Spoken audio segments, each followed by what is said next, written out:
Tutol si Vice President Sara Duterte sa lahat ng uri ng online gambling dahil anya ito'y nagiging banta sa kinabukasan ng kabataan at marami sa mga Pilipino ang nalulubog sa utang. Si Jason Rubrico magbabalita.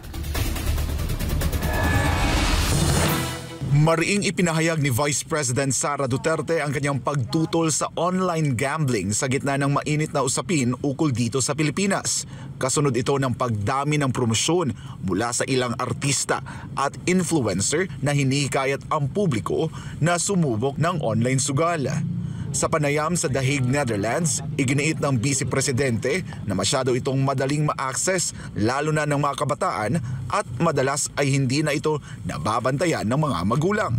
I am against online gambling. So, hindi ako sang-ayon sa lahat ng klase na pagsusugal online dahil hindi nakokontrol ng mga magulang ang access ng kanilang mga anak dyan sa internet.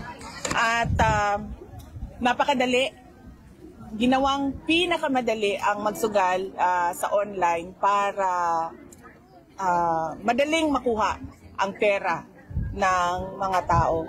At pag ikaw ay nalulong na dyan sa online gambling ay nagkakaproblema na ang pamilya dahil nalulubog na sa utang yung mga kababayan natin. Ayon pa kay VP Sara, mas pabor siya sa gambling activities na mahigpit ang regulasyon at may limitadong access lamang ang publiko. Kaya okay ako sa regulated na gambling na hindi lahat nakakapasok doon at hindi lahat nakakasugal.